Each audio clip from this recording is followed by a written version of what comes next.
الحمد لله نحمده ونستعينه ونستغفره ونعوذ بالله من شرور أنفسنا ومن سيئات أعمالنا من يهد الله فلا مضل له ومن يضلل فلا هادي له وأشهد أن لا إله إلا الله وحده لا شريك له وأشهد أن محمدا عبده ورسوله أما بعد فإن خير الحديث كتاب الله وخير الهدي هدي محمد صلى الله عليه وسلم وشر الأمور محدثاتها وكل محدثة بدعة وكل بدعة ضلالة وكل ضلالة في النار أعوذ بالله السميع العليم من الشيطان الرجيم بسم الله الرحمن الرحيم يا أيها الذين آمنوا اتقوا الله حق تقاته ولا تموتن إلا وأنتم مسلمون يا أيها الناس اتقوا ربكم الذي خلقكم من نفس واحدة وخلق منها زوجها وبث منهما رجالا كثيرا ونساء واتقوا الله الذي تساءلون به والأرحام إن الله كان عليكم رقيبا يا أيها الذين آمنوا اتقوا الله وقولوا قولا سديدا يصلح لكم أعمالكم ويغفر لكم ذنوبكم ومن يطع الله ورسوله فقد فاز فوزا عظيما وقال يا أيها الذين آمنوا إن تنصروا الله ينصركم ويثبت أقدامكم وقال النبي صلى الله عليه وسلم هل تنصرون وترزقون إلا بضعفائكم رواہ البخاری۔ تمام قسم کی تعریفات اللہ رب العالمین وحدہ لا شریک کے لیے لائق و زیبا ہیں، جو ساری کائنات کا تنہا خالق و مالک ہے، اور بے شمار درود و سلام ہوں اللہ کے آخری نبی جناب کریم محمد رسول اللہ صلی اللہ علیہ وسلم کی ذات مقدسہ پر۔ محترم سامعین،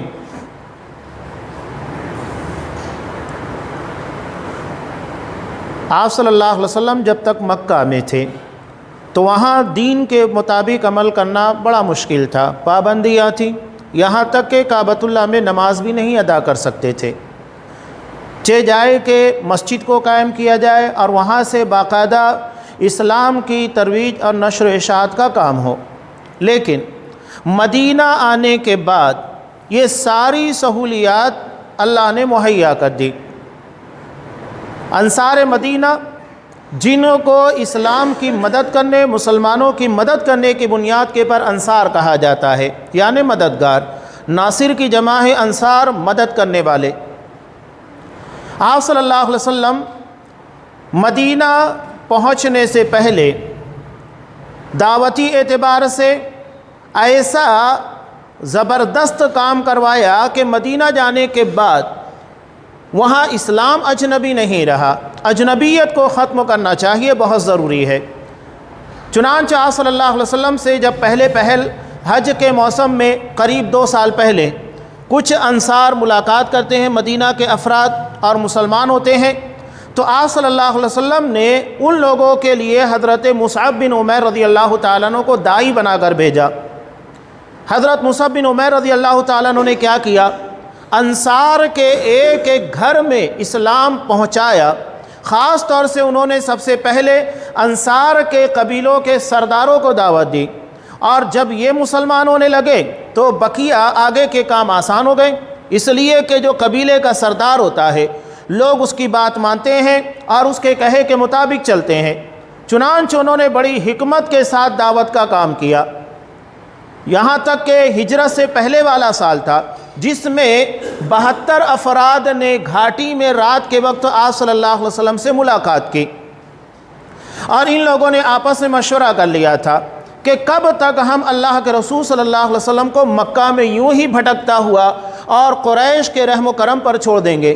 انہیں بھی پتا تھا کہ مکہ میں آپ صلی اللہ علیہ وسلم کے ساتھ کتنا ظلم ہوتا تھا، مسلمانوں کو کیا تکلیف نہیں دی جا رہی تھی۔ اب یہاں یہ بات بھی سمجھ لیجئے حالات حاضرہ کے تناظر میں، کہ کبھی ہمارے سامنے مکی زندگی کے حالات آتے ہیں تو کبھی مدنی زندگی کے۔ مکی زندگی کے حالات کا مطلب یہ ہے ہم بے بس ہو جاتے ہیں، ہمارے پاس طاقت، قوت، باطل سے لڑنے کی طاقت نہیں رہ جاتی۔ تو ایسے میں مکی زندگی میں مسلمانوں نے جو کام کیا، صبر و استقامت، یہ بہت اہمیت رکھتا ہے۔ ہاں، جہاں اللہ نے طاقت دی ہے مدنی زندگی، پھر وہاں پر آپ اسلام کی بڑھ چڑھ کر نشر و اشاعت کریں۔ جہاں جیسے حالات ہوں گے ویسے اقدامات ہوتے ہیں۔ اب آپ صلی اللہ علیہ وسلم کو مدینہ لانا تھا۔ جو ظلم و ستم آپ صلی اللہ علیہ وسلم کے پر مدینہ اور مکہ میں مسلمانوں پر ہو رہا تھا، مدینہ والوں کو سب پتہ تھا۔ چنانچہ ان لوگوں نے آپس میں مشورہ کیا کہ اب کی ملاقات میں آپ صلی اللہ علیہ وسلم کو ہم مدینہ لانے کے لیے فورس کریں گے۔ چنانچہ جب آپ صلی اللہ علیہ وسلم رات کے وقت طے شدہ وقت تھا، موسم حج تھا اور سارے علاقے کے لوگ حج کرنے کے لیے آئے تھے، تو مدینہ کے مسلمان بھی مدینہ میں رہنے والے مشرک لوگوں کے ساتھ حج کے لیے آئے ہوئے تھے، اور آپس میں مشورہ طے ہو گیا۔ رات کے وقت گھاٹی کے اندر آپ صلی اللہ علیہ وسلم نے ان لوگوں سے ملاقات کی۔ اس وقت آپ صلی اللہ علیہ وسلم کے ساتھ حضرت عباس رضی اللہ تعالیٰ عنہ تھے، جو مسلمان نہیں تھے لیکن قریبی رشتہ تھا، قابل اعتماد تھے۔ اس سے معلوم یہ ہوتا ہے کہ اگر ہمارا کوئی قریبی جس کے پر ہمیں یقین ہو کہ وہ ہمیں کہیں دھوکہ نہیں دے سکتا، تو اس کے پر اعتماد کرنے میں کوئی حرج نہیں۔ اتنے اہم اور رازداری والے معاملے میں آپ صلی اللہ علیہ وسلم نے حضرت عباس رضی اللہ تعالیٰ عنہ جو اس وقت مسلمان نہیں تھے انہیں رازدار بنایا۔ اب مدینہ کے افراد آئے، آنے کے بعد ان لوگوں نے اپنی باتیں پیش کی، کہا کہ اللہ کے رسول آپ کب تک مکہ کے اندر اسی طرح رہیں گے؟ ہم آپ کو ساری چیزیں مہیا کرتے ہیں جو آپ کو ضرورت ہے، آپ مدینہ آ جائیے، اور مدینہ آنے کے بعد ہم اپنے بال بچوں کی جس طرح حفاظت کرتے ہیں اس طرح آپ کی حفاظت کریں گے۔ یہاں تک کہ آپ صلی اللہ علیہ وسلم نے جب ان لوگوں سے باتیں کیں تو آپ نے کہا کہ ٹھیک ہے، اگر تم مجھے مدینہ لے جانا چاہتے ہو تو چند باتیں آپ صلی اللہ علیہ وسلم نے رکھی۔ کہا کہ جن باتوں کا میں حکم دوں گا اس کے مطابق تمہیں عمل کرنا ہوگا، اور جن باتوں سے تمہیں منع کر دوں اس سے باز آنا ہوگا، اور اسی طرح تم میری حفاظت کرو گے جس طرح تم اپنے بال بچوں کی حفاظت کرتے ہو۔ ان لوگوں نے کہا کہ ٹھیک ہے، یہاں تک کہ آپ صلی اللہ علیہ وسلم کو کہا کہ اللہ کے رسول جو مال آپ لے لیں گے وہ ہمارے لیے پسندیدہ ہوگا، اور جو مال آپ نہیں لیں گے وہ ناپسندیدہ، کہ آپ نے وہ مال اللہ کی راہ میں استعمال ہی نہیں کیا۔ اس قدر مدد کا، جانثاری کا مظاہرہ کیا۔ چنانچہ اس وقت حضرت عباس رضی اللہ تعالیٰ عنہ نے ان لوگوں کو کہا تھا کہ دیکھو، محمد صلی اللہ علیہ وسلم کو مدینہ لے جانے کا مطلب سمجھ لو کیا ہے۔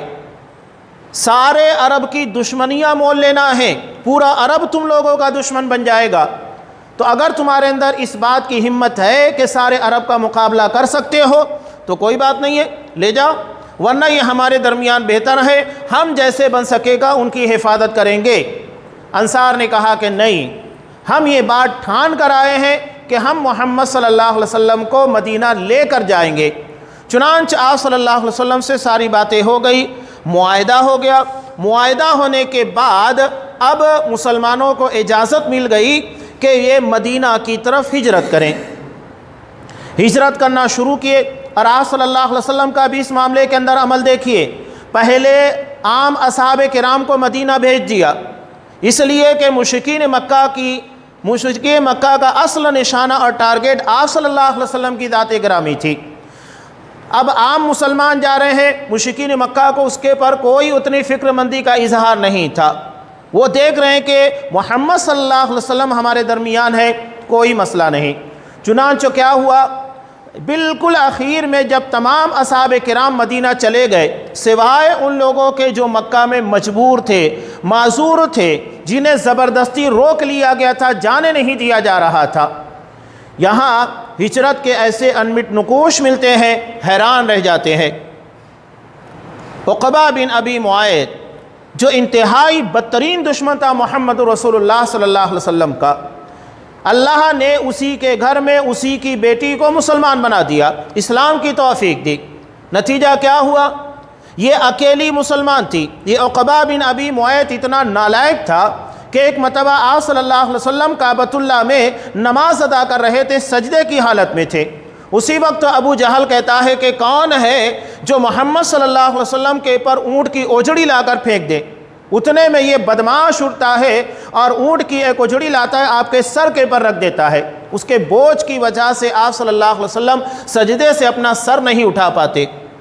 اتنے میں حضرت فاطمہ رضی اللہ تعالیٰ عنہ آتی ہیں، چھوٹی بچی تھی، اسے آپ کے سر کے اوپر سے ہٹایا، تب آپ صلی اللہ علیہ وسلم نے سجدے سے سر اٹھایا۔ یہ حالات تھے مکہ کے اندر، کوئی معمولی ظلم و ستم نہیں ہوا۔ آپ صلی اللہ علیہ وسلم کی حالت یہ تھی، عام اصحاب کرام حضرت خباب بن ارت رضی اللہ تعالیٰ عنہ ایک نہیں کئی مرتبہ یہ ام انمار نامی عورت کے غلام تھے، اور یہ انتہائی بدتمیز اور نالائق عورت تھی، شریر عورت۔ جب اسے معلوم ہوا کہ حضرت خباب رضی اللہ تعالیٰ عنہ مسلمان ہو گئے، مسلمان ہونے کے بعد اس نے کوئلوں کو دہکایا تاکہ ان دہکتے ہوئے کوئلوں کو دیکھ کر حضرت خباب بن ارت رضی اللہ تعالیٰ عنہ اپنے اسلام سے باز آ جائے۔ وہ نہیں باز آئے، ان کا اسلام بڑا پختہ تھا۔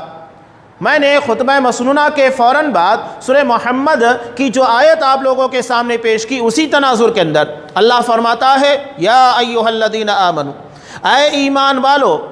اب خطاب اہل ایمان سے ہے، دنیا کے جتنے بھی اہل ایمان ہیں سب کے سب چوکنا ہو جائیں اس خطاب کے پر۔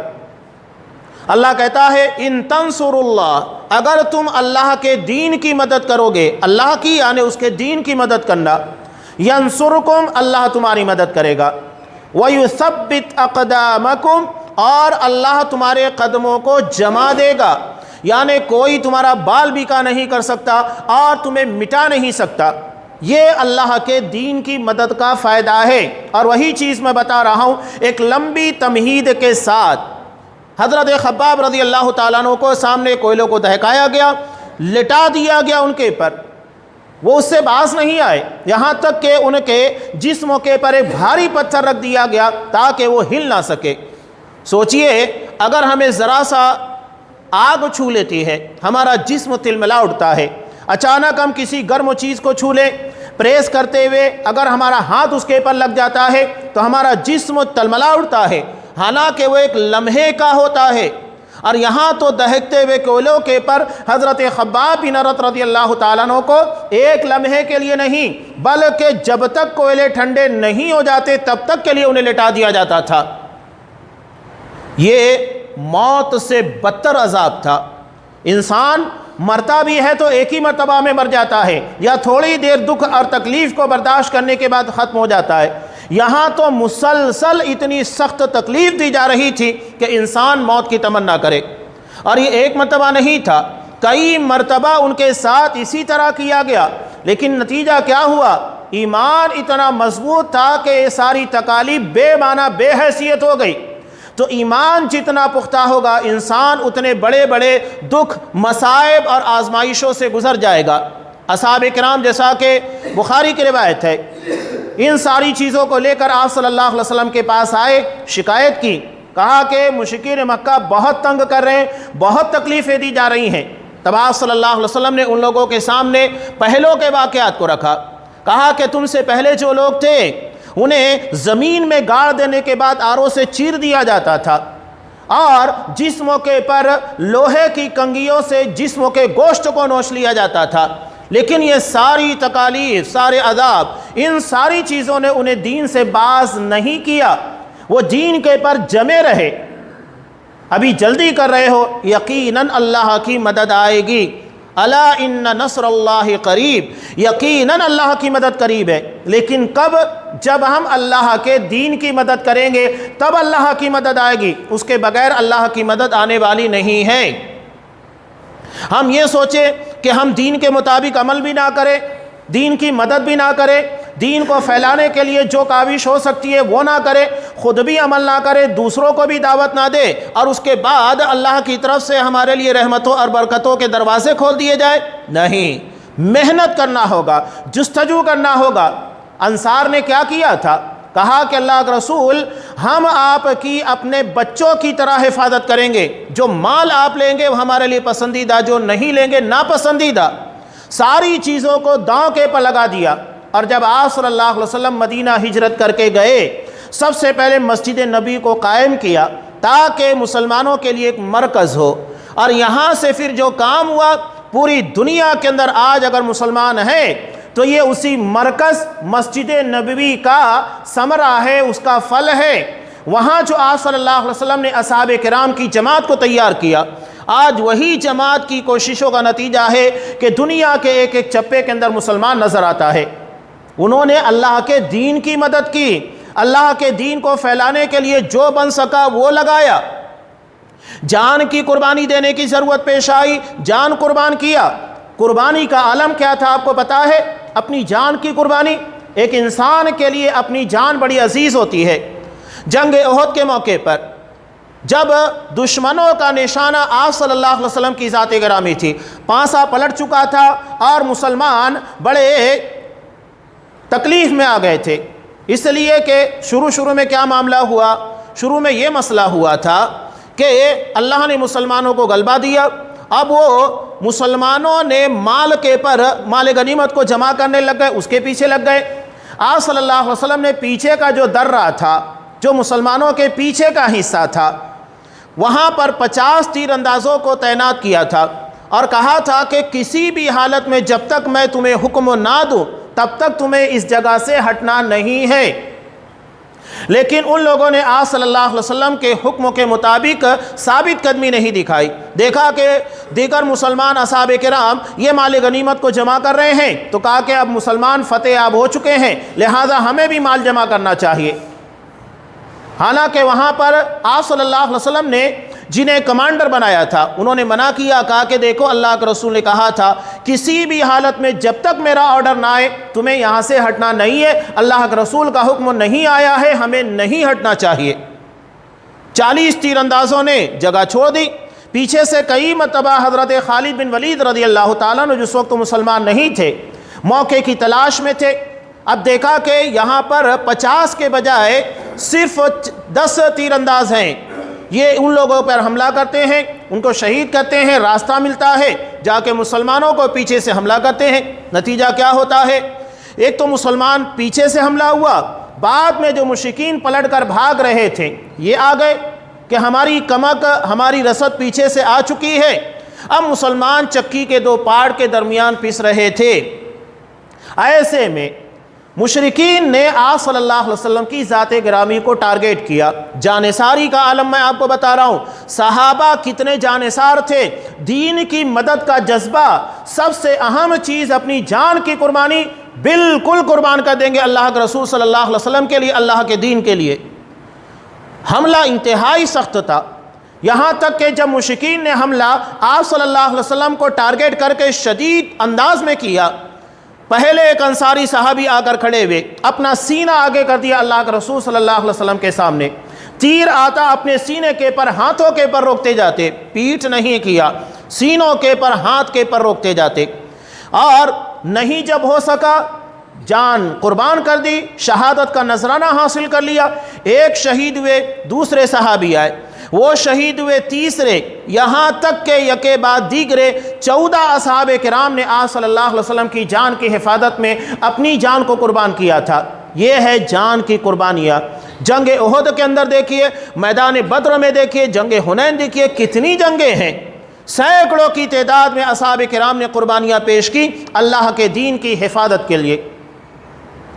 یہ جان کا معاملہ ہے۔ مال اس کے بعد آتا ہے۔ انسان کے لیے مال بڑا پیارا ہوتا ہے۔ ہم مال کے بارے میں بڑے تنگ دل واقع ہوئے ہیں، اللہ کے دین کے لیے مال نکالنا ہمارے لیے بڑا مسئلہ بن چکا ہے۔ حالانکہ آپ کو حیرت ہوگی کہ آج بھی مال کی اہمیت سمجھیے، جنگ بدر کے موقع کے پر جو قافلہ بچ نکلا تھا، جو 50,000 دینار کے پر تھا، آج کے اعتبار سے کروڑوں کی مالیت تھی، تو اس مال کو مشرکین مکہ نے جنگ احد میں مسلمانوں کے خلاف استعمال کیا۔ بتائیے اتنی بڑی تعداد میں اور اتنی بڑی رقم کو مشرکین مکہ نے اسلام کو مٹانے کے لیے لگایا، اور اس کا نتیجہ جنگ احد کے موقع پر ملا کہ جنگ بدر میں مشرکین کی تعداد 900 سے 1000 کے درمیان تھی، جنگ احد کے موقع پر مشرکین کی تعداد 3000 ہو گئی۔ اتنی بڑی رقم وہ کس کے لیے خرچ کر رہے ہیں؟ دین کو مٹانے کے لیے، مسلمانوں کو ختم کرنے کے لیے۔ آج بھی آپ دیکھیے کہ مشرکین مسلمانوں کو مٹانے کے لیے کتنا مال خرچ کرتے ہیں۔